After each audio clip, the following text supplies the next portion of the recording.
Não foi? Foi. Bom dia, irmãos. Deus abençoe a todos. Convido a Santa e Amada Igreja para a leitura do Salmo 46.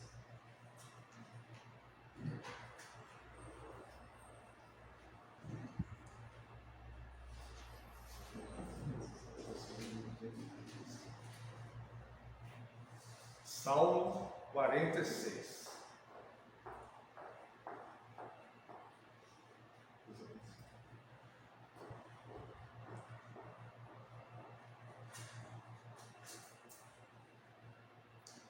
Deus é o nosso refúgio e fortaleza, socorro bem presente nas tribulações.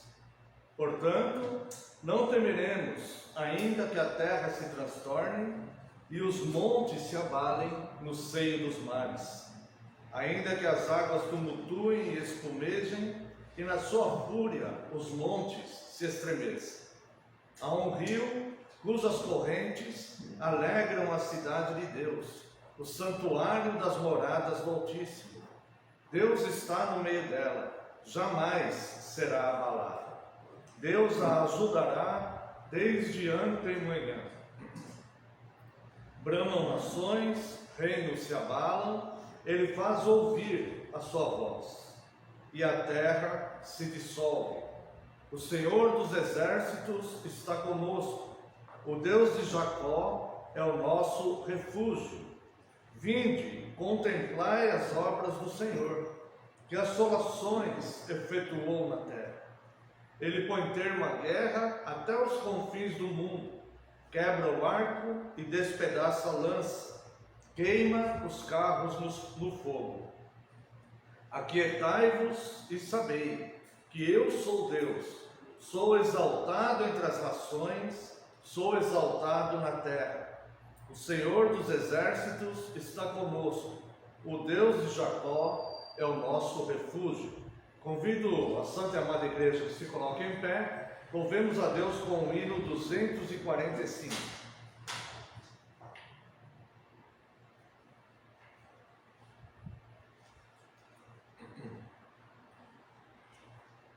Deus está no templo,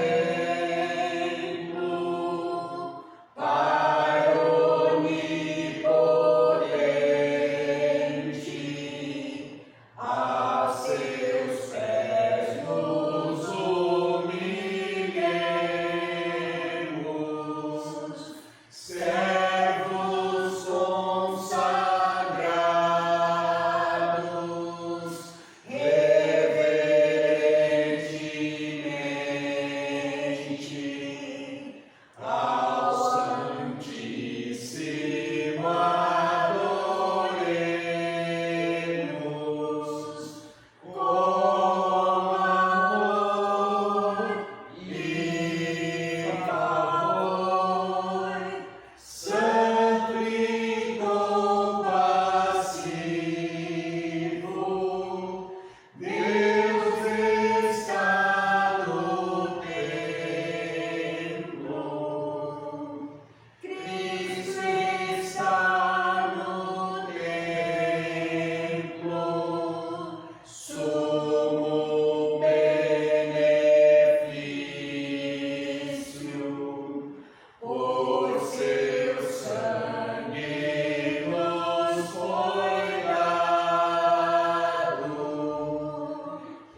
Senhor através de uma oração de invocação. Busquemos a presença do nosso Deus.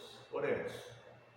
Pai eterno e santo, Rei dos reis, sumo sacerdote, Deus eterno, o Senhor, governador do tempo, governador da história, o Deus criador dos céus e da terra, Deus Pai, Filho e Espírito Santo, Trindade Santa, a quem adoramos e nos reverenciamos, porque somente o Senhor é Deus, Deus misericordioso, bondoso, justo, Deus justo juiz, Deus benigno, Deus gracioso que alcança o seu povo, aqueles a quem o Senhor escolheu antes da fundação do mundo.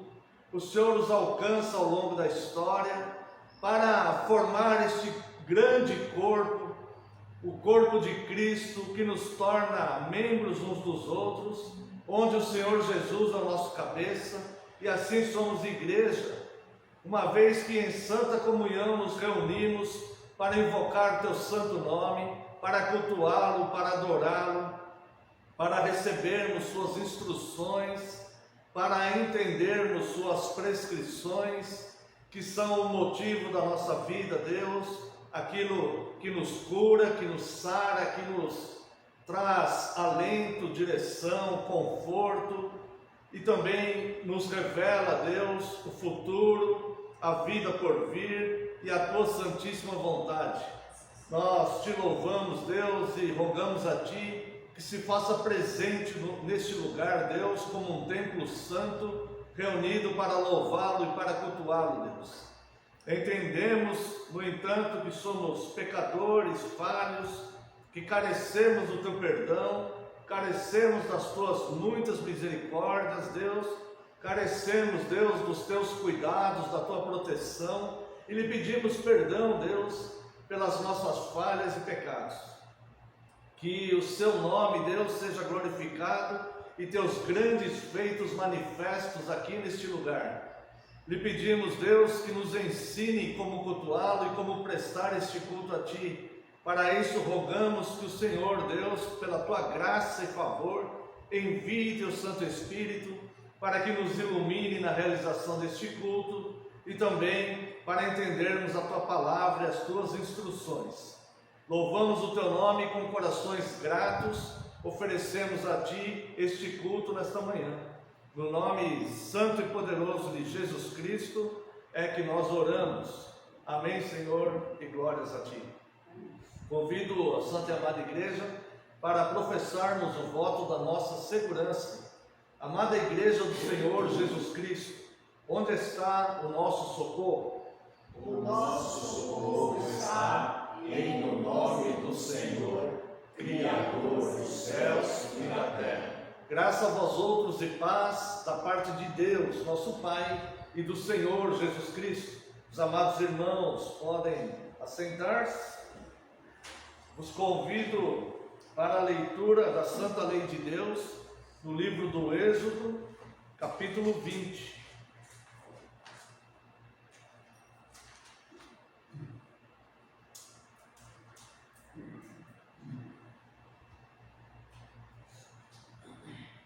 Livro do Êxodo, capítulo 20.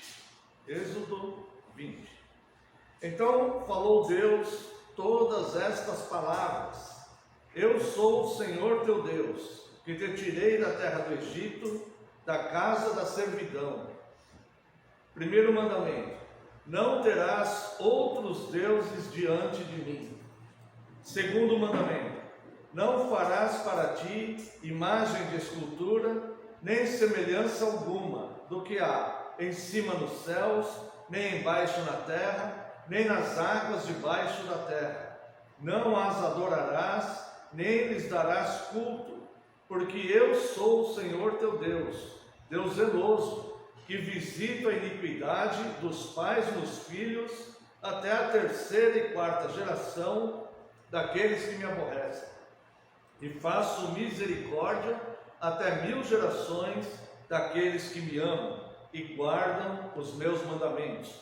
Terceiro mandamento: Não tomarás o nome do Senhor teu Deus em vão, porque o Senhor não terá por inocente o que tomar o seu nome em vão. Quarto mandamento: lembra-te do dia de sábado para o santificar. 6 dias trabalharás e farás toda a tua obra, mas o 7º dia é o sábado do Senhor teu Deus.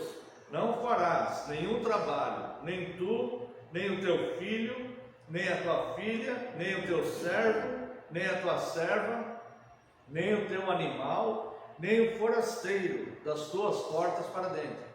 Porque em 6 dias fez o Senhor os céus e a terra, o mar e tudo que neles há, e ao 7º dia descansou. Por isso o Senhor abençoou o dia de sábado e o santificou. Quinto mandamento: honra teu pai e tua mãe, para que se prolonguem os teus dias na terra que o Senhor teu Deus te dá. Sexto mandamento: não matarás. 7º mandamento: não adulterarás. 8º mandamento: não furtarás. 9º mandamento: não dirás falso testemunho contra o teu próximo. 10º mandamento: não cobiçarás a casa do teu próximo, não cobiçarás a mulher do teu próximo, nem o seu servo, nem a sua serva, nem o seu boi, nem o seu jumento, nem coisa alguma que pertença ao teu próximo. Eis aqui apresentada a santa lei de Deus, segurança e conforto. Segurança porque nos mantém avisados, alertados, advertidos do que de fato é pecado. Nos mostra o que de fato Deus considera pecado e condenará. Porque o pecado é a transgressão da lei. O pecado não é o que as pessoas consideram ser pecado, né? Mas o pecado é a transgressão da lei. E aqui está apontado o que de fato é pecado. E também ela nos ensina como amar, né? Como ter uma vida melhor, amando a Deus, cultuando, respeitando, né? A Deus, e nos cuidados com o nosso próximo também, respeitando a partir dos pais até toda a sociedade, todas as pessoas que temos contato, seja nos dias de hoje, seja por presencialmente, né? Ou também isso se aplica, essa lei se aplica também para redes sociais, né? Como nós vemos aí muitas pessoas quebrando o nono mandamento, usando as redes sociais para falar coisas que nem sempre são verdadeiras e muitas vezes sujar a reputação de outras pessoas através de redes sociais. Então, essa lei, esses mandamentos se aplicam não só na nossa vida cotidiana, né, aqui no dia a dia real que a gente vê, mas também nesse mundo virtual, porque as redes sociais são virtuais, mas quem está do outro lado ali da rede são pessoas também. E nós devemos ter cuidado para não ofendermos, né? Não prejudicarmos a vida de pessoas. Hoje eu quero fazer uma pequena abordagem com os irmãos a respeito do terceiro mandamento, que vai se encontrar aqui no verso 7. Não tomarás o nome do Senhor teu Deus em vão, porque o Senhor não terá por inocente o que tomar o seu nome em vão. Embora pareça um mandamento simples, este é um dos mandamentos mais aprofundados que tem. Ele contém uma ameaça e diz, essa ameaça ela mostra, ela aponta a gravidade da quebra deste mandamento, que diz que Deus não terá por inocente. Ou seja, o nome de Deus ele é santíssimo. O nome de Deus deve ser preservado, porque Deus, a partir do momento que o homem ou a igreja perde a reverência a Deus, ela perdeu tudo. Irmãos, eu entendo que a melhor forma, né, de instrução e de amar as pessoas é falando exatamente a verdade em amor. Nós devemos tomar muito cuidado com músicas e cânticos que são feitos, produzidos pelo meio que nós conhecemos como meio evangélico. Muitas pessoas, muitas letras, embora nós entendemos que provavelmente, né, é de boa fé, não é de má fé, que as pessoas fazem isso, tá? Mas é um grande erro não conhecer as Escrituras e não conhecer os mandamentos de Deus. O próprio Deus diz que errais por não conhecer as Escrituras, né? E também no Antigo Testamento, Deus, através do profeta Oséias, diz que o povo perece por falta de conhecimento. Então nós vemos uma produção em larga escala de músicas no meio cristão que estão perdendo respeito e reverência a Deus, chamando Deus de você como se Deus fosse um dos nossos iguais. Isso aparentemente é inocente, mas é grave, é gravíssimo, porque destitui Deus da glória de ser Deus. Deus, ele não é um dos nossos iguais. Deus não é um ser humano. Deus não é uma pessoa. Aliás, Deus é uma pessoa, mas não um ser humano. Deus, ele é o Criador de todas as coisas. E ele exige a ele respeito máximo e reverência máxima. Nós devemos ter todo o respeito e toda a reverência com Deus.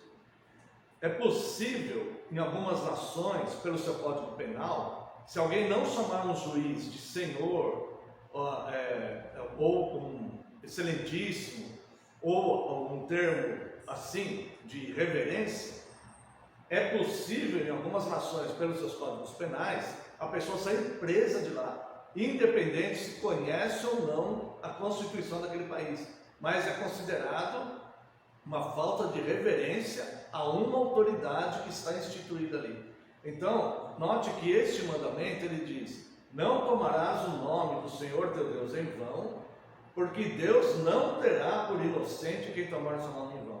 E hoje nós vemos aí instituições com o nome de igreja, em momentos de louvor, com seus jovens, adolescentes, cantando totalmente sem reverência a Deus.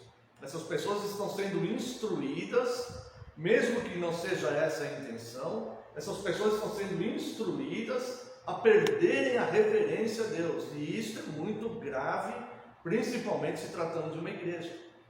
Então nós devemos tomar todo cuidado com o nome de Deus. O nome de Deus, ele começa a ser preservado pelo próprio Deus. No começo da história, quando Deus, ele levanta Moisés para libertar o seu povo do Egito, e Moisés sente a necessidade de perguntar a Deus: mas a quem eu direi para o povo que está me chamando para essa missão? A quem eu direi? Qual o seu nome? E Deus fala: eu sou o que sou. Eu sou o que sou. O meu nome é santo. E quando Moisés se aproxima ali, Deus fala para ele: tira a sandália dos teus pés, porque essa terra onde você está pisando é santa, porque eu estou aqui. Então, o nome de Deus, ele é preservado desde o começo da história. Os judeus, escribas, ao escreverem as revelações proféticas, eles tinham um zelo enorme com o nome de Deus, e eles inventaram um tetragrama que era difícil de pronunciar, era para dificultar mesmo. Sabe essas barreiras que tem em estradas, que obrigam o motorista a diminuir a velocidade e ter atenção com alguma coisa? Normalmente acontece isso quando tem um perigo à frente, ou uma travessia de pedestres, ou uma curva, ou um cruzamento, para que o motorista não pegue uma velocidade muito grande e depois não consiga parar o automóvel e sofra alguma consequência disso. Então, são colocadas ali barreiras, aqueles que chamam de tartaruga ou lombada, existem outras formas também que fazem o motorista reduzir a velocidade. Esse tetragrama que os judeus colocam é justamente para dificultar a linguagem, para advertir, para mostrar o perigo de usar do nome de Deus em vão, mesmo que não tenha escrito ali o nome de Deus em vão, mas ao nos referirmos a Deus, a identidade de Deus, a quem é Deus, o título Deus, né? Então, existia ali uma espécie de freio. A pessoa está fazendo a leitura, por exemplo, e quando ela chega ali, ela tem que reduzir, porque aquilo é quase que um quebra-língua, não dá para falar. Então ela tem que reduzir aquilo. Então existe um cuidado todo especial com o nome de Deus.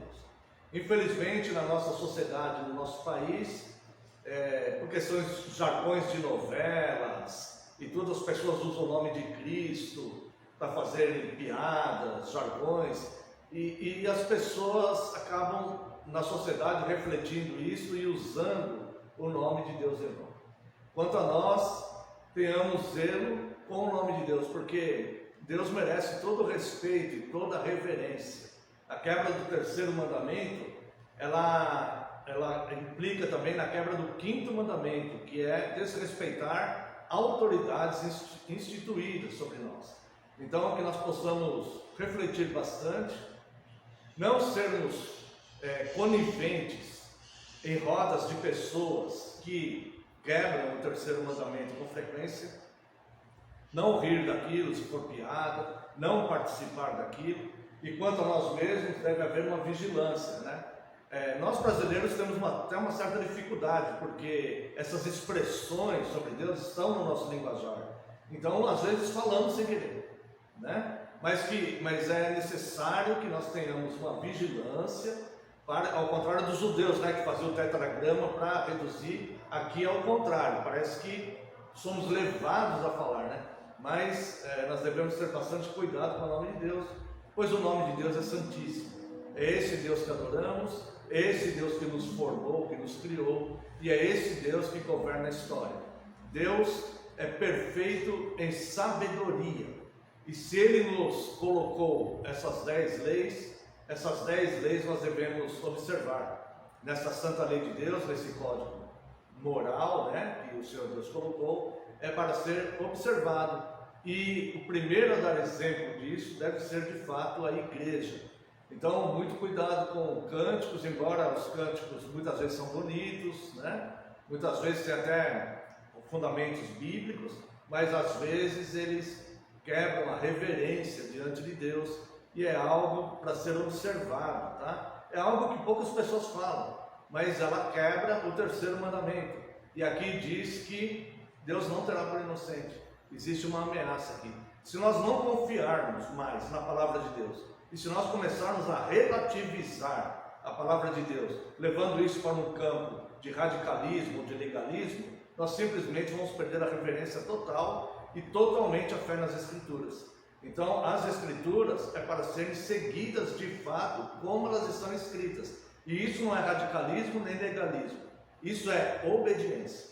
É obediência ao que Deus colocou para nós fazermos, né? Homem nenhum criou isso. O próprio Deus criou isso. Então, se nós começarmos a relativizar para arrumar desculpas e não obedecer a Deus, estaremos abrindo um precedente total de desobediência a todos os mandamentos, todas as prescrições de Deus, todos os princípios, né, que Deus nos ensina na sua santa palavra, que é algo a ser observado e nos fará bem, nos trará consequências boas, com toda certeza. Então, conclamo aos irmãos que vigiem bastante sobre isso, assim como eu também devo fazer, para não quebrarmos o terceiro mandamento. E se for possível, sem que crie algum problema maior, sempre que possível ensinar também as pessoas a tomarem cuidado com o nome de Deus, porque Deus não terá por inocente aquele que quebrar, aquele que chamar ou invocar o seu nome em vão. Quero convidar a Santa e Amada Igreja para louvarmos a Deus com o Salmo 16. Durante este salmo, aquele que sentir o desejo de estar ofertando, este momento será oportuno. Salmo 16.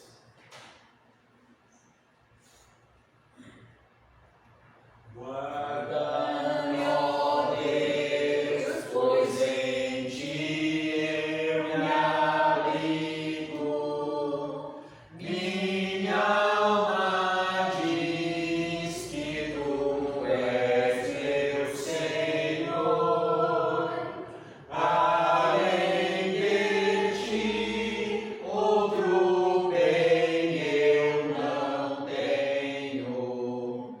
E nos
amados irmãos, para o dia leitura e pequenos comentários do dia do Senhor 23. Nós estamos no catecismo terminando, se não me engano, terminaremos no próximo domingo, se Deus permitir, a análise do credo apostólico. E estamos na terceira parte do credo. O credo ele é fundamentado na Trindade, na pessoa de Deus Pai, na pessoa de Cristo, o Deus Filho, e na pessoa do Espírito Santo, onde abordamos questões como crermos na igreja, na ressurreição do corpo, na vida eterna. E hoje estamos falando a respeito da nossa justificação, dia do Senhor 23, que aproveita para você que agora crê em tudo isto, ou seja, todos os 12 artigos do credo apostólico. Tá? O credo apostólico, como sabemos, e mencionamos, para talvez alguém que não saiba, é um resumo da fé cristã, ou seja, o que cremos, o que de fato um cristão crê. Então o credo apostólico é o resumo da fé cristã. Tá? Então quando alguém diz, olha, creio nisso, creio naquilo, tudo, nós temos, isso não prossegue a fé cristã, né? Nós temos um resumo do que é de fato a fé cristã. Bom? E hoje no dia do Senhor 23, vamos falar a respeito da nossa justificação. Pergunta 59. Que proveito há para você que agora crê em tudo isso? Ou seja, que crê nos princípios elementares da fé cristã, resumidas no credo apostólico. Resposta: o proveito é que em Cristo sou justo diante de Deus e herdeiro da vida eterna. Irmãos, não há uma bênção maior do que essa. Porque essa bênção é sermos salvos sem merecimento, é encontrarmos alento e conforto em todas as situações da vida, crendo que todas as coisas cooperam para o nosso bem e para a nossa salvação. Esta bênção, ela é a maior de todas, porque em Cristo nós podemos crer na aliança, confiar que os nossos filhos, eles não se perderão. Por isso ensinamos, por isso a necessidade de ensinar o Evangelho para eles. Nós temos segurança em crer e confiar em Deus em cada passo da nossa existência. Em momentos de enfermidade, em momentos de dor, em momentos de tribulações, em momentos de dificuldade financeira, seja o que for, qualquer momento adverso da vida, nós temos o consolo e a confiança em saber que pertencemos a Ele, que Ele nos comprou por alto preço. Isso não é brincadeira, não é pouca coisa. Ele nos comprou com um alto preço. Como? O próprio Jesus fala. Como? Ele nos pergunta isso, né? Se Deus deu o seu Filho para salvar por nós, como não nos dará também com Ele todas as coisas? Então, nós temos uma vida de segurança mesmo, que durante esta vida aqui que nós vivemos, passemos, e de fato passamos, momentos de angústias, tristezas, preocupações, né?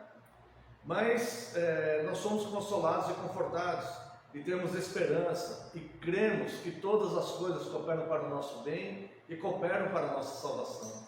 Então quando nós vemos aqui a resposta a esta pergunta, a pergunta 59, uma resposta bem simples, dá menos de 2 linhas essa resposta, mas ela é a maior bênção que um ser humano pode ter na vida.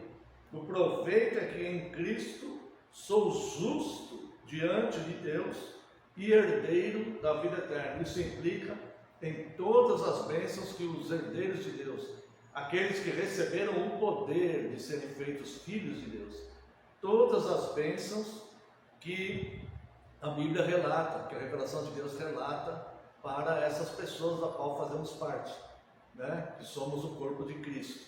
Então ninguém se sinta inferiorizado no corpo de Cristo, né? E nem superior aos outros. Nós somos todos iguais e temos o mesmo valor para Deus e temos o mesmo cuidado de Deus, seja em momentos felizes, de alegria, que também passamos pela graça de Deus, seja em momentos de dificuldades, tá? Então, nós confiamos plenamente na graça de Deus.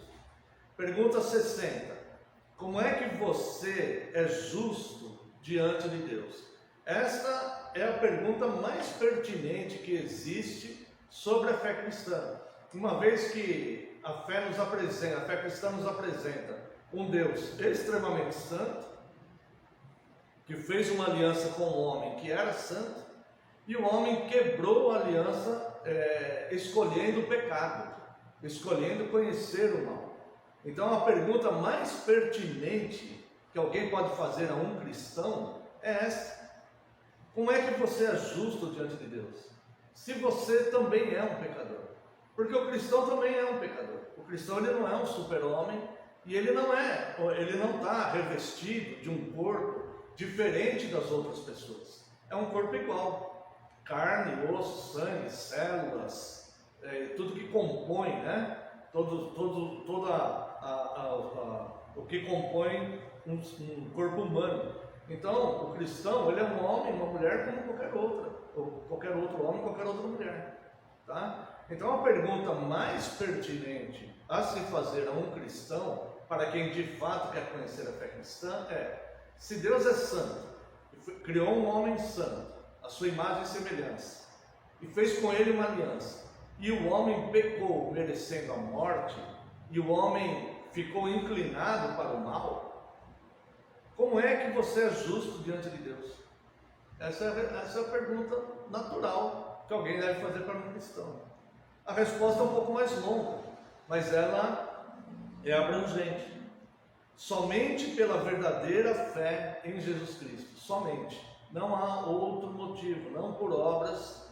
Obviamente devemos dar um bom testemunho, obviamente devemos ter boas obras, devemos ser pessoas melhor que nós pudermos ser, devemos nos esforçar para sermos ótimas pessoas, auxiliar os demais, amar as pessoas, né? Cuidar das pessoas.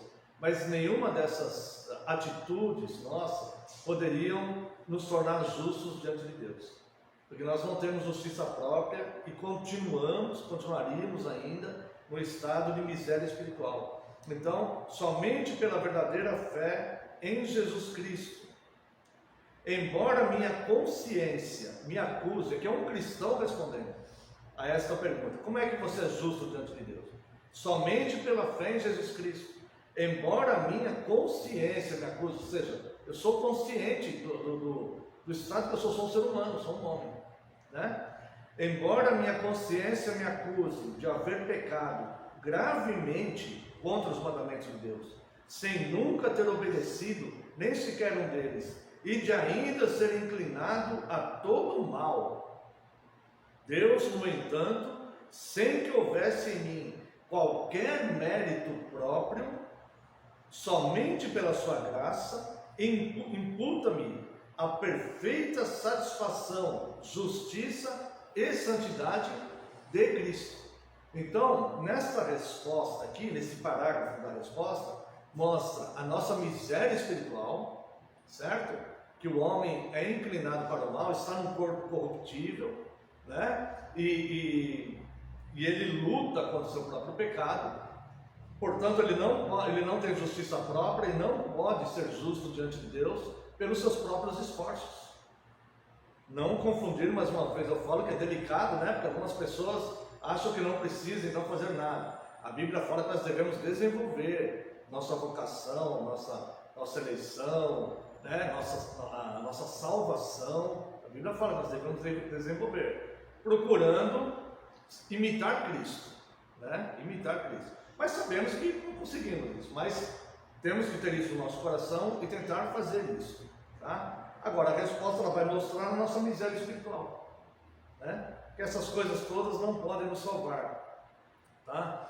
Deus, no entanto, sem que houvesse em mim qualquer mérito próprio, não é pelo nosso merecimento, somente pela sua graça, imputa-me a perfeita satisfação, justiça e santidade de Cristo. Eu quero convidar os irmãos para observar algumas coisas importantes. Primeiro, o Antigo Testamento já falava sobre isso, tá? Não é como as pessoas dizem, que essa graça é só no Novo Testamento, e uma nova aliança, e o Novo Testamento passou tudo e caducou. Não é, tá?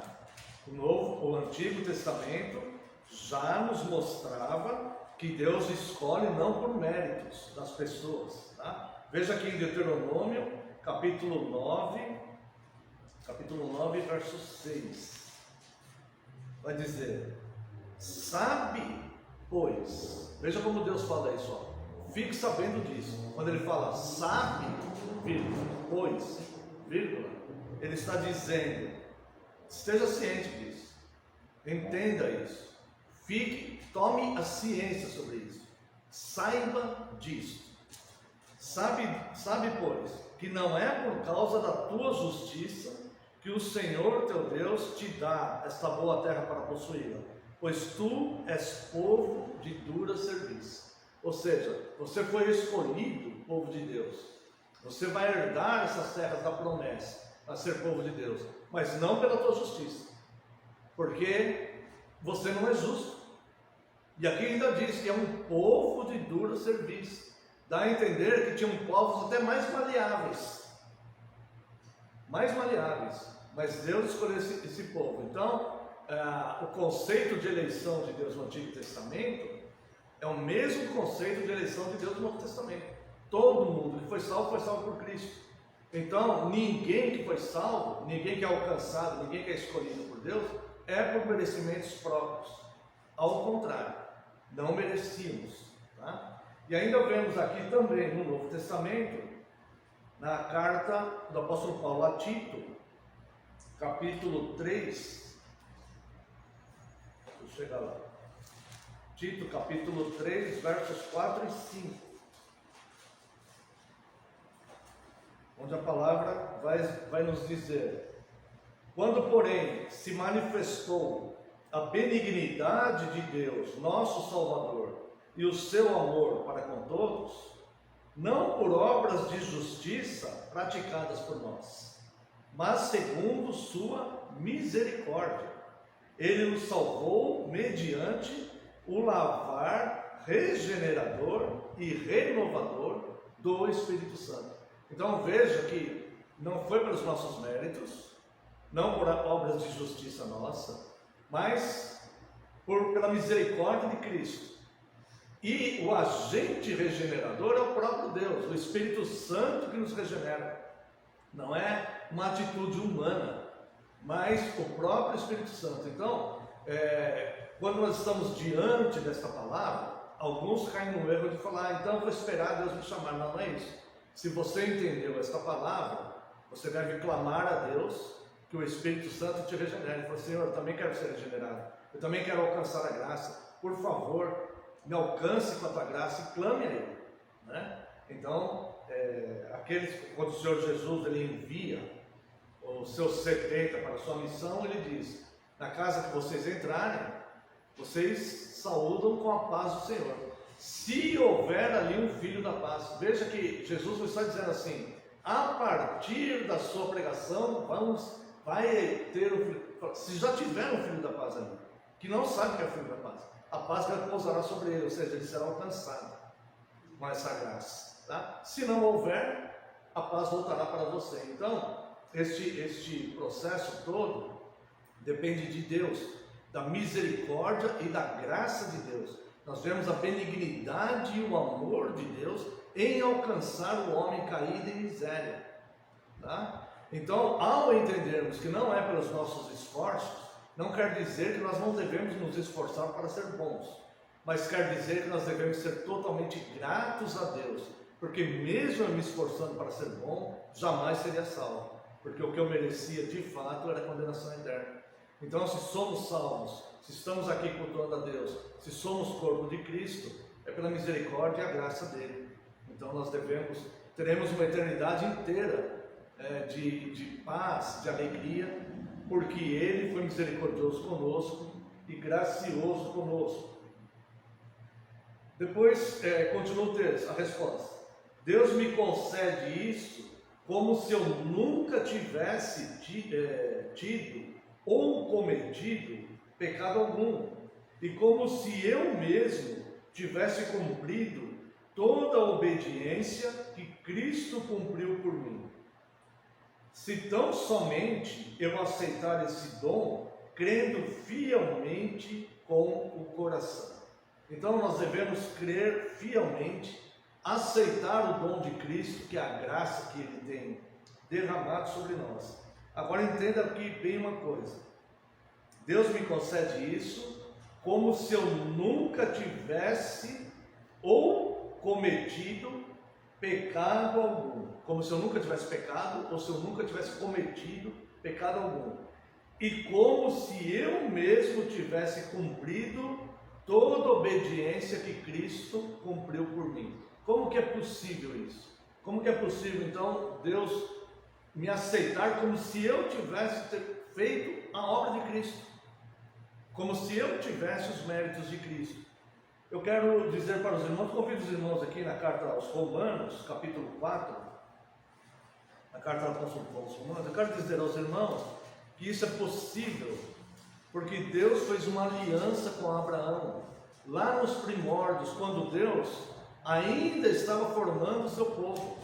Ou seja, o povo eleito de Deus vem da descendência de Abraão. Então Deus, ele faz uma aliança com Abraão lá nos primórdios, e Deus então ele mostra o conceito dele da eleição. De todos os povos da terra te escolhi, de todos os povos da terra escolhi você.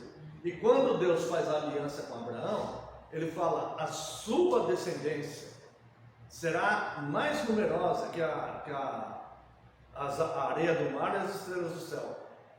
O apóstolo Paulo, ele vem ratificar esta aliança com Abraão, dizendo que os da fé é que são filhos de Abraão, não simplesmente uma pessoa que nasce em Israel, mas aqueles que abraçam a fé, esses que são filhos de Abraão. Por isso, essa descendência espiritual de Abraão é mais, né? E não se pode contar. É como as areias do mar, né? A areia da praia e as estrelas do céu. Não se pode contar isso, tá? E ninguém sabe o número de salvos eleitos, somente Deus, tá? E quando Deus ele faz esta aliança com Abraão, ele fala: em ti serão abençoadas todas as famílias da terra, porque tu serás pai de muitas nações. Então veja que Deus, lá no Antigo Testamento, ainda em Gênesis, não fala o que as pessoas dizem, que Abraão é o pai da fé de Israel.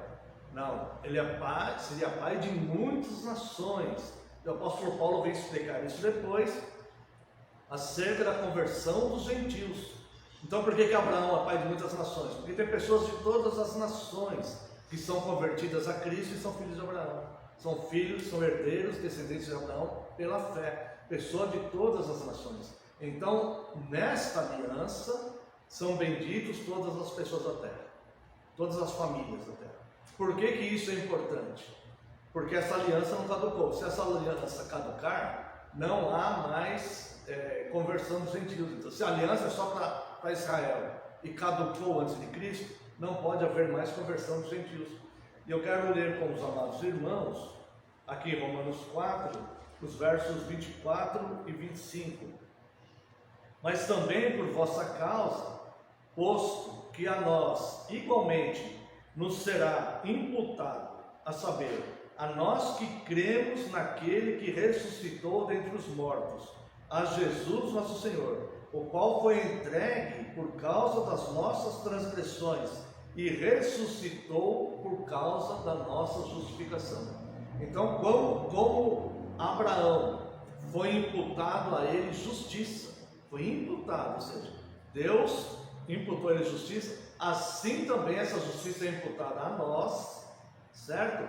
Através da justificação de Cristo. Então, nós podemos ser vistos por Deus com os méritos de Cristo, como se fôssemos nós mesmos, que nunca pecamos e que cumprimos toda a lei e que não somos pecadores, pelos méritos de Cristo, porque isso nos foi imputado, essa justiça pela graça de Deus. Então note que é algo que o homem não pode alcançar por si só. Por mais que ele faça, ele não pode alcançar isso, né? E o profeta Jonas diz, na sua oração, capítulo 2, verso 9, orando no ventre do peixe, ele diz que a salvação pertence a Deus. Tá? Então, diante disso, o que devemos fazer? Se temos convicção da nossa salvação, sermos gratos o resto da vida. Obrigado, Senhor. O motivo da minha vida é agradecer ao Senhor, porque embora não mereça, o Senhor me deu esse estado de honra e o Senhor me salvou. Serei grato ao Senhor humildemente por servindo o resto da vida. Se nós não temos convicção dessa salvação, joelho no chão e clamar a Deus, fala: Senhor, derrama sobre mim essa tua graça, porque intelectualmente estou entendendo. Se estamos entendendo intelectualmente, é que Deus está abrindo os nossos olhos. Derrame sobre mim esta graça, para que eu também faça parte desse corpo maravilhoso de Cristo e possamos ser membros uns dos outros, servindo aquele que nos arregimentou. Que Deus abençoe essa porção dessa palavra. Convido a Santa Amada Igreja para louvarmos a Deus com o Salmo 24. A Deus pertence todas as coisas, todas as pessoas, tudo que existe na terra, tudo pertence a Deus.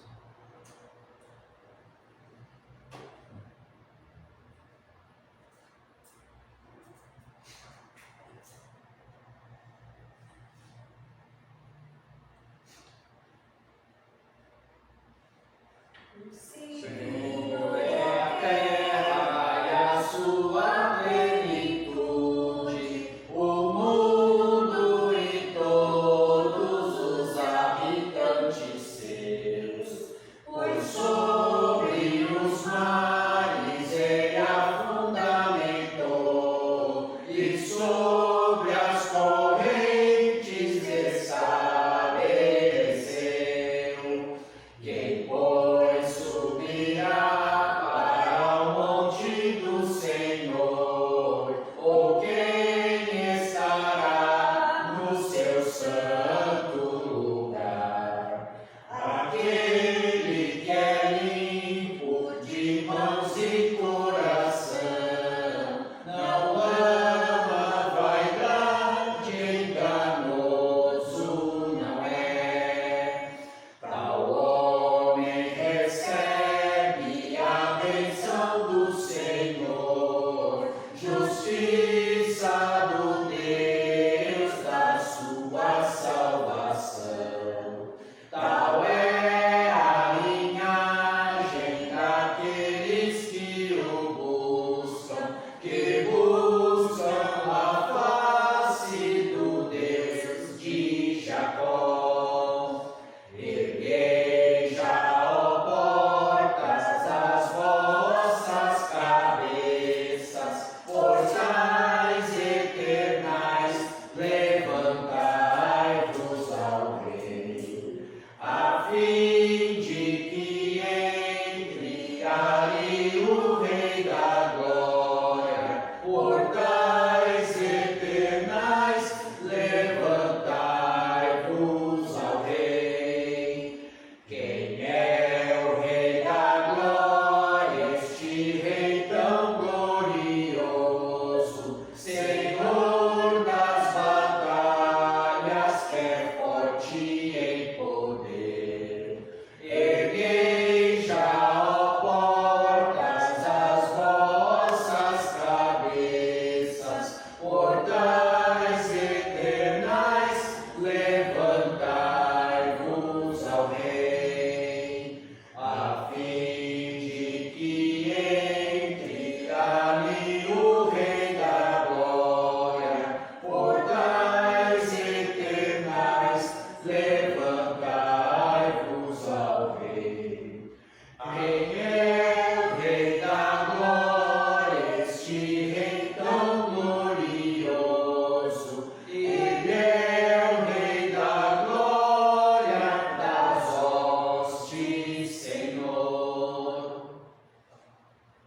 Convido a Santa e Amada Igreja para a leitura do Salmo 139.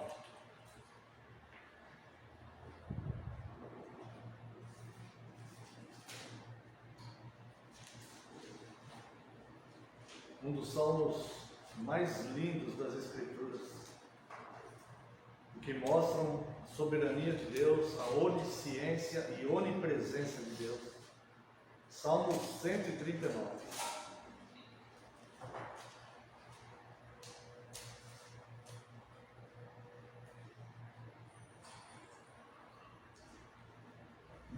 Senhor, Tu me sondas e me conheces.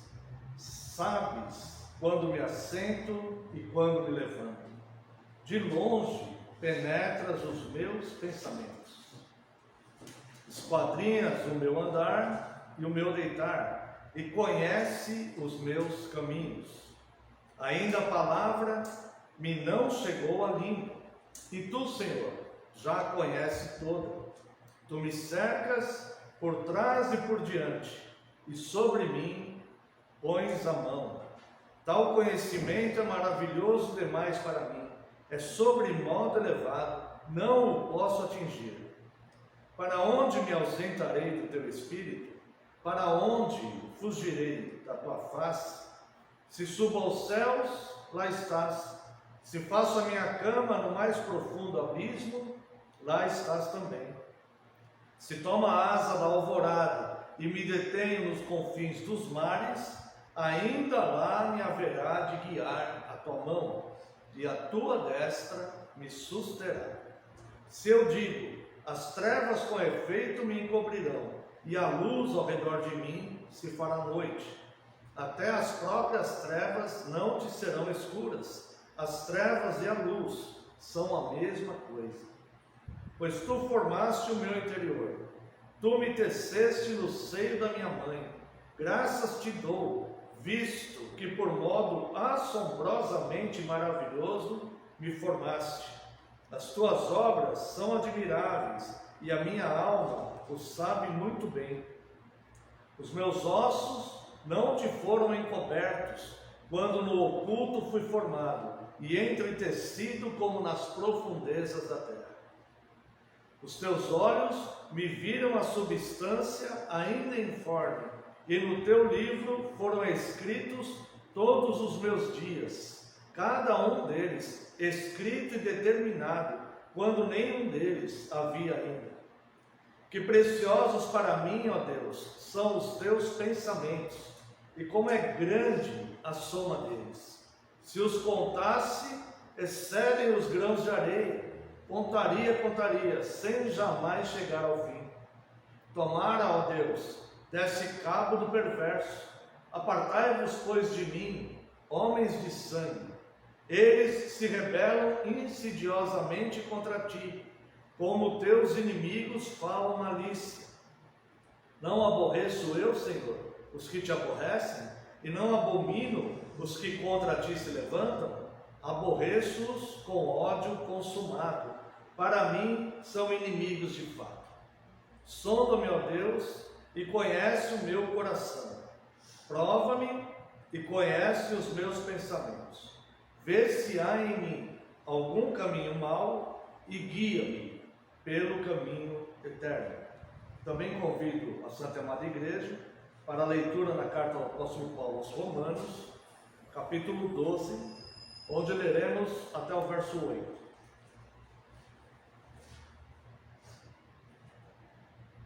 Rogo-vos, pois, irmãos, pelas misericórdias de Deus, que apresenteis o vosso corpo por sacrifício vivo, santo e agradável a Deus, que é o vosso culto racional.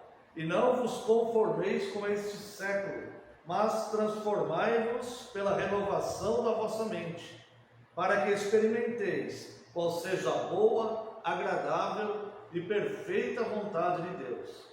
Porque, pela graça que me foi dada, digo a cada um dentre vós, que não pense de si mesmo além do que convém. Antes, pense com moderação, segundo a medida da fé que Deus repartiu a cada um. Porque assim como num só corpo temos muitos membros, mas nem todos os membros têm a mesma função, assim também nós, conquanto muitos, somos um só corpo em Cristo, e membros uns dos outros.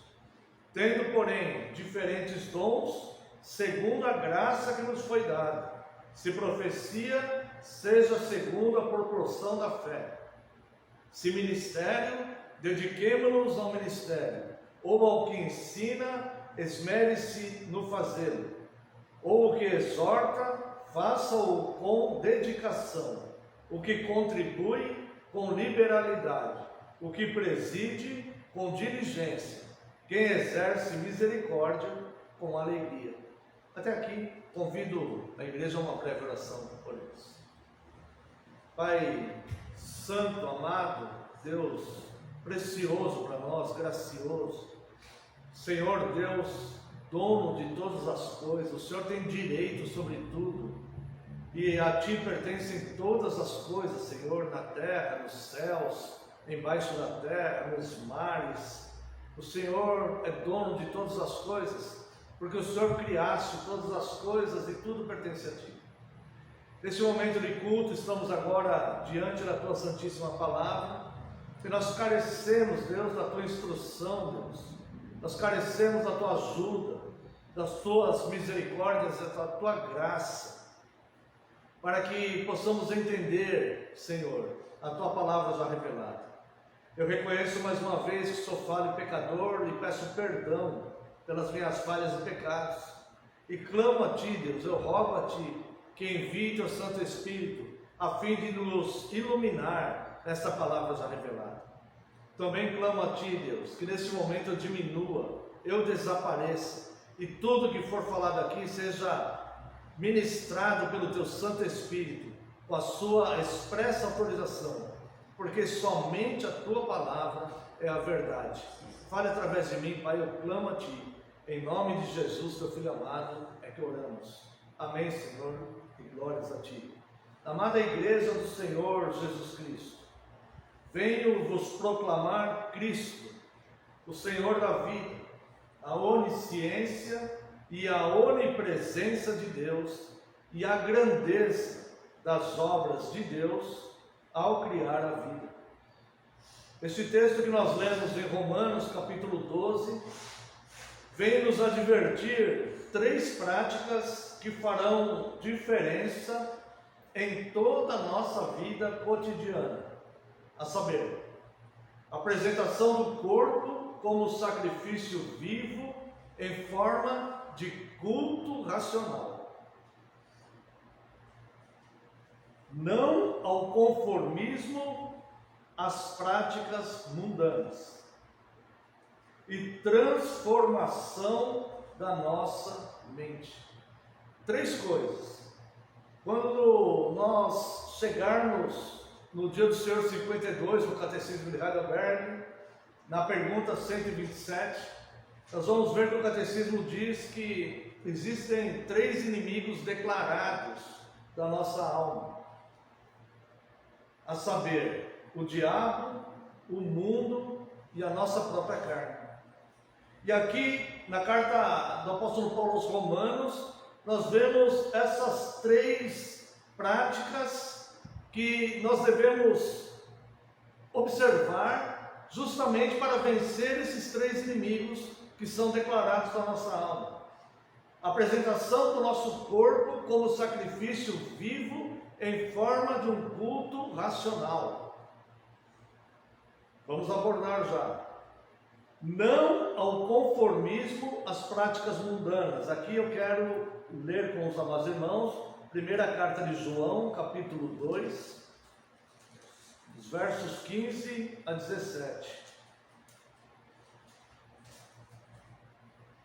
que diz: não ameis o mundo, nem as coisas que há no mundo.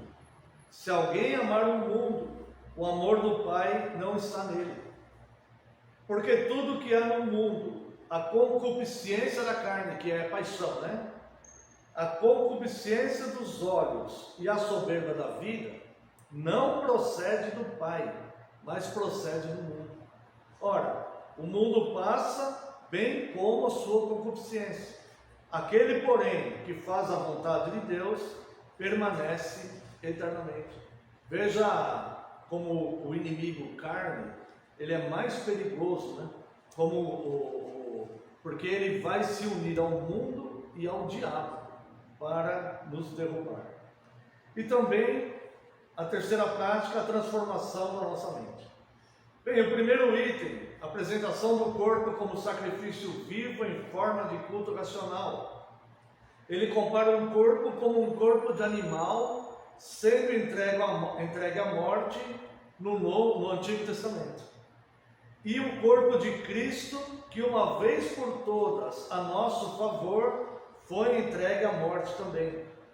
Então, o nosso culto é sacrificar os membros do nosso corpo inclinados à prática do pecado para ser revestido pela santidade que agrada a Deus.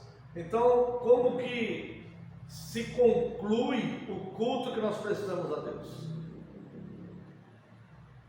No dia do culto, no dia do Senhor, nós nos reunimos, louvamos a Deus em resposta às suas instruções.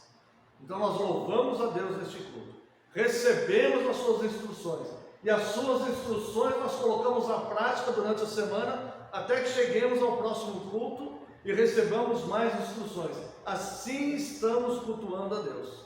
Esse é um culto racional, porque na nossa compreensão intelectual das coisas que Deus está nos ensinando, nós podemos colocar em prática durante a semana. Olha, isto que me foi oferecido não vai glorificar a Deus. Isto que eu estou sendo tentado não vai glorificar a Deus.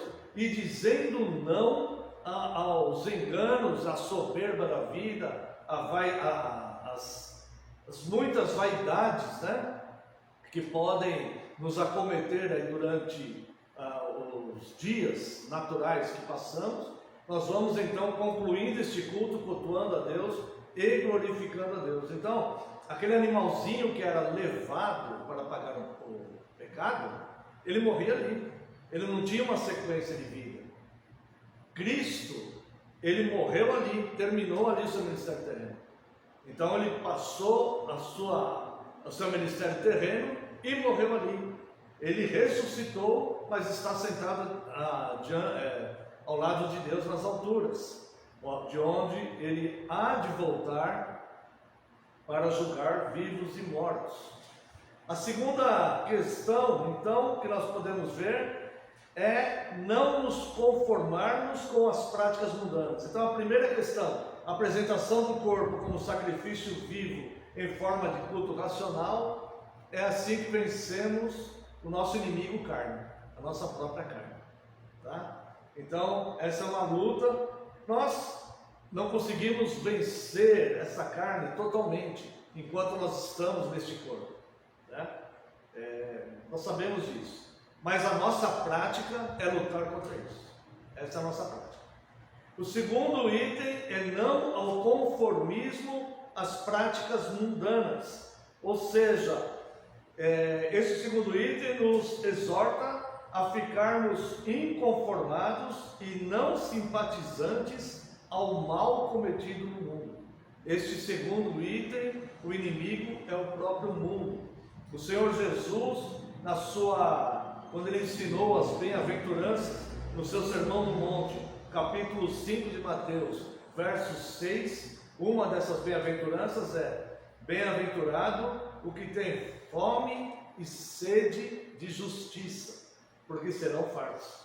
Nós vemos aqui que João fala que aquele que ama as coisas do mundo, ele vai perecer com o mundo, porque o mundo vai passar assim como as suas paixões. Mas aquele que ama a Deus e que faz a vontade de Deus, esse permanecerá eternamente. Então o Senhor Jesus, no seu Sermão do Monte, ele diz: bem-aventurados, sejam mais do que felizes, aquele que tem fome e sede de justiça. O que significa isso? Olha as expressões: fome e sede. Quando eu estou com fome, eu preciso comer. Quando eu estou com sede, eu preciso beber. Ou seja, fome e sede são necessidades que o ser humano passa. É como se a igreja estivesse no mundo passando necessidade de ver justiça. Nós temos fome e sede de ver justiça. Nós não nos conformamos com a corrupção que vem desde alta escala de níveis de autoridade, nem mesmo com a corrupção que é feita, em que as pessoas se corrompem, até mesmo pessoas que não têm um centavo no bolso, mas se corrompem por causa de prazeres ou por qualquer outro significado que possa dar um tipo de bem-estar momentâneo. Então, nós não podemos nos conformar com as injustiças. Eu quero chamar a atenção dos irmãos para um detalhe. É necessário hoje a voz da igreja, a pregação da igreja. É necessário falar de celular e redes sociais. É necessário a igreja falar isso. Olha só, irmãos, quantas coisas que parecem ser boas ou justas nos afastam de Deus através de redes sociais. Existem postagens de YouTube, Instagram ou outras coisas. Tem canais especializados em ver, por exemplo, assaltantes morrendo. E as pessoas assistem aquilo com satisfação.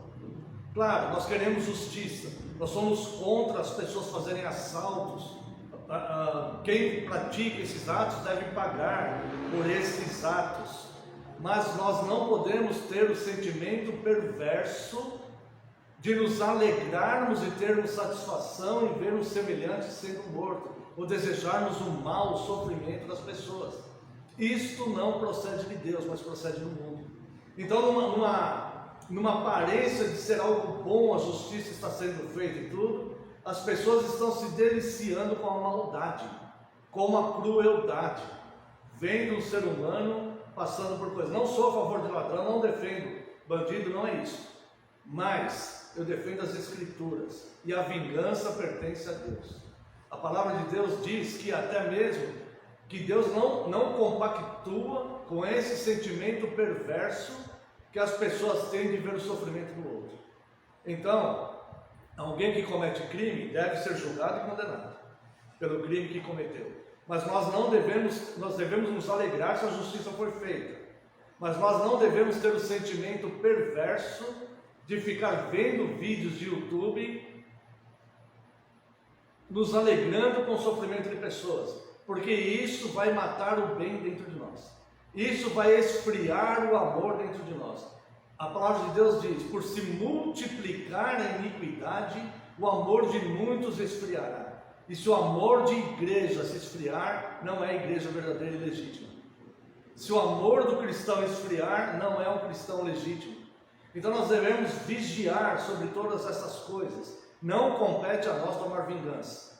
Compete a nós termos fome e sede de justiça, não nos conformarmos com o mal. Eu não me conformo da impunidade, não me conformo com a impunidade de pessoas que cometem crimes e são inocentadas. Eu não me conformo com isso. Isso é fome e sede de justiça. Mas eu não posso alimentar em mim o sentimento perverso de ver um semelhante sofrendo. Algo que não compete a mim fazer. Então, o Senhor Jesus diz: bem-aventurado que tem fome e sede de justiça, a justiça de Deus, e não o nosso senso pessoal e particular de justiça. O terceiro item nos eleva a uma transformação total de pensamento, ou seja, transformação da mente, atitude e propósito de vida, ou seja, nossa mente, nossa atitude e nosso propósito de vida deve passar por uma transformação tríplice. Essas três coisas, essas três formas devem ser transformadas. Conhecemos isso por conversão. E quem se opõe a isso é o inimigo das nossas almas, é o próprio Satanás, que nos tenta, nos coloca pensamentos, muitas vezes, em nossa mente, que vai nos levar ao contrário desses fenômenos.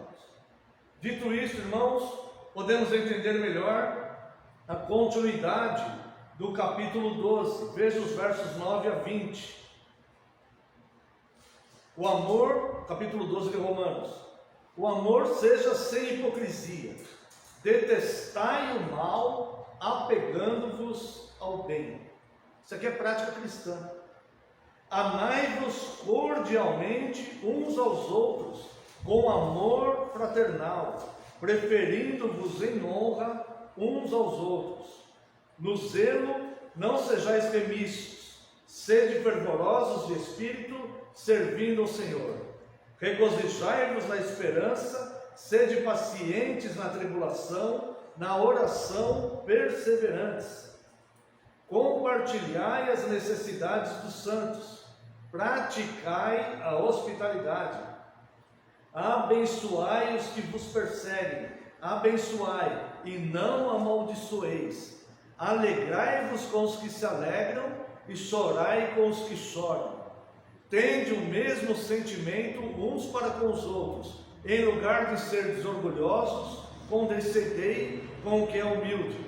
Não sejais sábios aos vossos próprios olhos. Não torneis a ninguém mal por mal. Esforçai-vos por fazer o bem perante todos os homens. Se possível, quanto depender de vós, tende paz com todos os homens. Não vos vingueis a vós mesmos, amados, mas dai lugar à ira, porque está escrito: a mim me pertence a vingança, eu é que retribuirei, diz o Senhor. Pelo contrário, se o teu inimigo tiver fome, dá-lhe de comer, se tiver sede, dá-lhe de beber, porque fazendo isto, amontoarás brasas vivas sobre a sua cabeça. Não te deixes vencer do mal, mas vence o mal com o bem. Então, o que nós podemos ver aqui, amados irmãos, é que existe uma prática cristã que Deus determinou para que seu povo e sua igreja andassem nela. Fomos alcançados pela graça para sermos luz no mundo e não nos compararmos com as pessoas que amam o mundo e as suas paixões. Temos que ter sede e fome de justiça, mas temos que ter a prática do amor fraterno, da misericórdia, da compaixão, da empatia, alegrar com os que se alegram e chorar com os que choram, né? Compartilhar as necessidades, fazer parte realmente do corpo de Cristo, sendo nós, a igreja, o próprio Cristo atuante na terra. E por que não devemos pensar sobre nós mesmos como convém, como diz aqui? Veja o verso 3. Porque pela graça me foi dada, digo a cada um dentre vós, que não pense de si mesmo além do que convém. Antes pense com moderação, segundo a medida da fé que Deus repartiu a cada um. E compare com o verso 16. Tende o mesmo sentimento uns para com os outros. Em lugar de ser desorgulhosos, condescendei com o que é humilde. Não sejais sábios aos vossos próprios olhos. Por quê? Não devemos pensar sobre nós mesmos além do que convém. Por que não devemos ser sábios aos nossos próprios olhos? Porque é como nós aprendemos na oração do Pai Nosso. Deus está no céu e nós na terra. E a sua onisciência e a sua onipresença sobre a nossa vida nos foram proclamadas no Salmo 139 que nós lemos. Tá? Mesma razão pela qual não devemos ser sábios aos nossos próprios olhos, nem pensar sobre nós mesmos mais do que de fato é. Porque esta onisciência e esta onipresença de Deus nos foram proclamadas. Uma vez que esta onisciência e esta onipresença de Deus nos foram proclamadas, indesculpáveis somos se queremos nos tornar mais sábios do que Deus. Indesculpáveis somos se queremos burlar Deus, se acharmos que podemos de certa forma fechar os olhos de Deus para que não veja o que nós não queremos que Ele veja. Então veja o Salmo 139, que além de nos ser um alerta, ele é um consolo para nós todos. Irmãos, Deus de fato vê todas as coisas, e as nossas fraquezas, nós não devemos maquiá-las diante de Deus.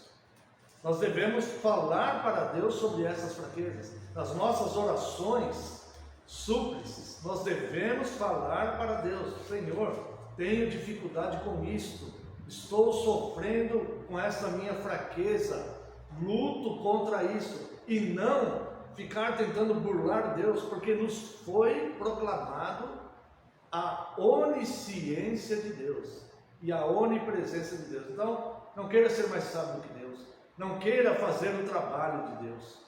É isso que o Salmo 139 nos proclama, que nós somos criados por Ele, pela sua sabedoria, de forma sobrenatural. Então somos submissos a Ele. Dele sabemos que nada se esconde, e sabemos que somos imperfeitos. Isso nos envergonha, mas falemos com Ele sobre essas nossas dificuldades, para que Ele nos tome pela mão e nos conduza no caminho eterno. De forma breve, quero destacar apenas alguns pontos, irmãos, do Salmo 139.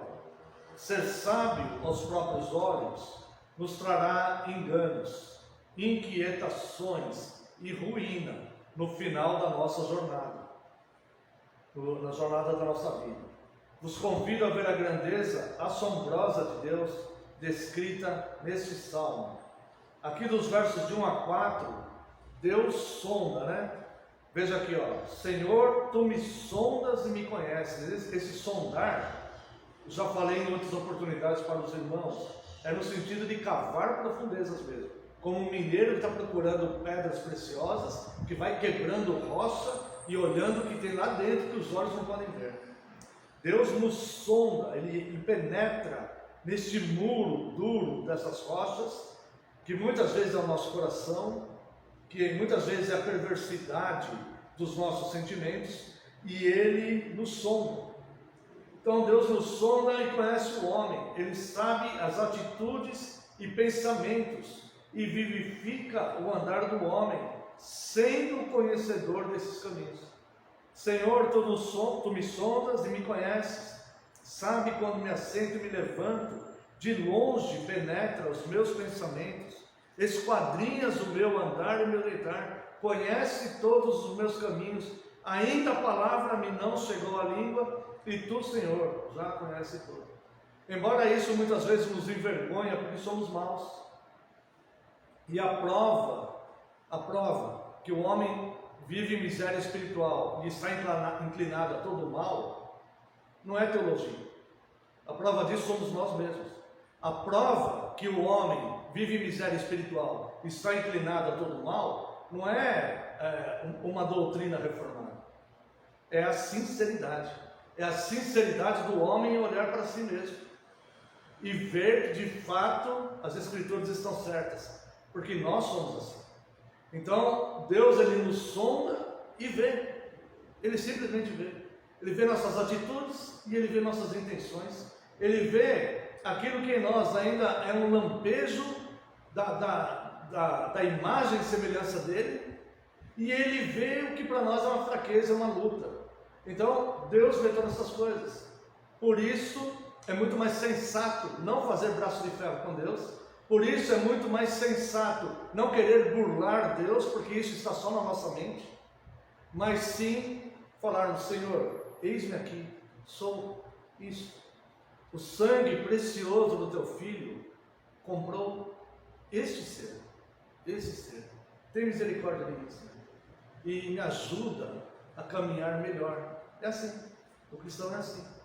Não é teologia nem doutrinas reformadas. É a própria sinceridade do homem, olhando para si mesmo diante de Deus, um Deus que conhece todas as coisas. Então, depois ele vem falar no versos 5 e 6, Deus conduz e freia o homem com a sua mão. Olha isso, irmãos. Deus conduz e freia o homem com a sua mão. Este conhecimento nós não podemos alcançar. Veja aqui o verso 5 e o 6, olha como está escrito isso literalmente. Tu me cercas por detrás e por diante, e sobre mim pões a mão. Sobre mim o Senhor põe sua mão. Tal conhecimento é maravilhoso demais para mim, e sobre modo elevado não posso atingir. Eu lembro que uma outra vez também eu comentei com os irmãos um filme que eu assisti, em que o homem está tentando explicar a grandeza de Deus. E como que é um professor, né? E ele está tentando explicar, ele faz lá o quadro, lá, anota um monte de coisa, tudo. E como que ele faz? Ele pega uma lagarta, a lagarta está andando, ele põe o dedo levemente sobre a lagarta. Quando ele põe o dedo sobre a lagarta para de andar. E ele fala assim, ela não sabe o porquê que ela parou de andar. Ela não sabe o que ela parou de andar, mas ela parou de andar. A hora que eu quiser que ela ande, eu tiro a mão e ela começa a caminhar de novo. Eu ponho o dedo levemente sobre ela, sem machucar a lagarta, né, sem pressionar. Ponho o dedo levemente, de forma bem leve, sobre ela, ela para. Interessante, né? E ele falou assim, da mesma forma, Deus nos conduzindo, Ele nos põe a mão e nos conduz, nos cerca por trás e por diante. Ou seja, existe governo nessa vida. Nós não estamos à deriva. Não estamos à deriva. Não importa o que as pessoas façam, não importa o que as pessoas falem, não importa o que as pessoas falem sobre você, não importa o que as pessoas façam para você, ou contra você, ou a favor de você. O que importa é que Deus está no controle total e absoluto de todas as coisas. E isso nos dá confiança nele. Porque nós sabemos que nós não podemos vencê-lo. Nem fisicamente, nem intelectualmente, nem espiritualmente, nem de forma alguma. E o resto do texto do Salmo, ele vai dizer isso. A onipresença de Deus, dos versos 7 a 12, né? O fato dele ser Deus, de Deus ser luz, e esta onipresença dele impede o homem de se esconder dele. Versos 7 a 12. Para onde me ausentarei do teu espírito? Ou seja, por mais cruel, por mais que o homem possa se considerar senhor de si mesmo, ele não tem para onde ir. Chegará um dia que a sua vida terminará e ele prestará conta ao Deus Altíssimo. Por mais que ele ganhe este mundo, por mais que ele seja bem sucedido, por mais fama que ele tenha, por mais prestígio, por mais que ele usufrua de tudo, de todos os prazeres que essa vida possa oferecer a ele, ele não tem para onde ir. Ele não tem para onde ir sem a presença de Deus. Um dia ele estará dentro de Deus. Para onde me ausentarei do teu espírito? Para onde fugirei da tua face? Isso é sensato, irmãos. Ter esse pensamento é sensato. Se subo ao céu, lá estás. Se faço a minha cama no mais profundo abismo, lá estás também. Se tomo as asas da alvorada, me detenho nos confins dos mares, ainda lá me haverá de guiar a tua mão, e a tua destra me susterá. Se eu digo, as trevas com efeito me encobrirão, e a luz ao redor de mim se fará noite, como se eu no escuro me escondesse de Deus. Até as próprias trevas não te serão escuras. Olha só que Deus grande. As trevas e a luz são a mesma coisa. Para ele, trevas e luz é a mesma coisa, porque ele vê em qualquer lugar, de qualquer jeito. E o verso 10 mostra a cristologia desse salmo, que é um salmo que, além de advertir, ele consola e conforta grandemente. É um salmo maravilhoso. Verso 10: ainda lá me haverá de guiar a tua mão, e a tua destra, que é Cristo, me susterá. Ou seja, Cristo me sustém, seja onde for, em qualquer situação e em qualquer momento. Essa palavra é terror para os ímpios e maus, mas é descanso e consolo para os pequeninos de Cristo, que reconhecem que têm inclinação para o mal, mas têm o coração voltado para Deus. Fala, Senhor, como ele vai dizer no final do salmo, né? Guia-me por caminhos eternos, né? Então, é mais sensato reconhecer essa grandeza de Deus sobre nós do que fingir que ela não existe. É muito mais sensato. A postura do homem vem em não se conformar com o presente século, como nós vimos na carta aos Romanos, né? Tá? Então a grandeza de Deus em formar o homem. Veja os versos 13 a 18. Pois tu me formaste no interior, pois tu formaste o meu interior, tu me teceste no seio da minha mãe. Graças te dou, visto que por modo assombrosamente maravilhoso me formaste. As tuas obras são admiráveis e a minha alma o sabe muito bem. Os meus ossos não te foram encobertos quando no oculto fui formado. Luz e trevas é a mesma coisa. Quando no oculto fui formado e entretecido como nas profundezas da terra. Os teus olhos me viram a substância ainda informe. Era eu lá, mas ainda não tinha nem forma. E os olhos de Deus já estavam me contemplando lá. Como que eu posso contender com Deus? Os teus olhos me viram a substância ainda informe. E no teu livro foram escritos todos os meus dias, cada um deles escrito e determinado, quando nenhum deles havia ainda. Graças a Deus por isso. Que consolo, que conforto maravilhoso. Louvado seja Deus. Que preciosos para mim, ó Deus, são os teus pensamentos. No chamado de Jeremias, eu vou ler lá rapidinho, Jeremias 1:5. Tem algo aqui interessante. Quando Deus chama Jeremias, Deus faz uma revelação a ele e diz aqui, antes que eu te formasse no ventre materno, eu te conheci, e antes que saísse da madre, te consagrei e te constituí profeta às nações. Olha só, antes que eu te formasse no ventre da tua mãe.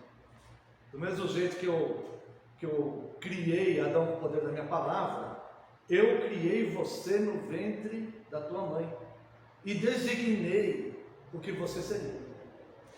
Então veja como Deus é grande, como o governo de Deus é real e como isso nos dá segurança e como isso é maravilhoso para nós. Coisas que nós não poderíamos alcançar, como ele diz aqui. Que preciosos para mim, ó Deus, são esses teus pensamentos. Eu não posso alcançar isso, eu não consigo entender como podem ser tão grandes assim, fazer isto, eu não posso entender. Mas eu sou eternamente grato ao Senhor por tudo isso, até mesmo porque o Senhor conhece as minhas fraquezas. E o autor aos Hebreus fala: nós não temos um sumo sacerdote que não possa se compadecer de nós, porque Ele conhece todas as nossas fraquezas. Portanto, entremos confiadamente no trono da graça, a fim de alcançar misericórdia. É glória, é graça, é bênção demais para nós. É como diz lá o resumo do Credo Apostólico, que Ele me fez herdeiro de todas as coisas, que Ele me salvou e sou herdeiro de todas as coisas. E por fim, irmãos, para nós terminarmos aqui, o versos 19 ao 22, é a fome e a sede de justiça, que reconhecendo essa grandeza de Deus, o cristão tem ao ver um mundo tão cruel como este mundo que a gente vive. Tomar, ó Deus, desse cabo do perverso. Apartai-vos, pois, de mim, homem de sangue.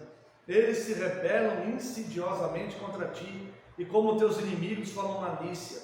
Não aborreço eu, Senhor, os que te aborrecem, e não abomino os que contra ti se levantam. Aborreço com ódio consumado. Para mim são inimigos de fato. Isso aqui são imprecatórios, é uma oração imprecatória, onde o salmista ele pede o fim dos maus, não como um sentimento perverso para se satisfazer vendo os maus sofrerem, mas para que Deus seja glorificado, porque esses homens, eles se rebelam insidiosamente contra Deus e falam malícias como inimigos de Deus. Então, para que prevaleça a justiça de Deus, é esta oração, e não para que ele sinta prazer perverso em ver o sofrimento do mal. O próprio Deus não tem prazer no sofrimento do ímpio. E por fim,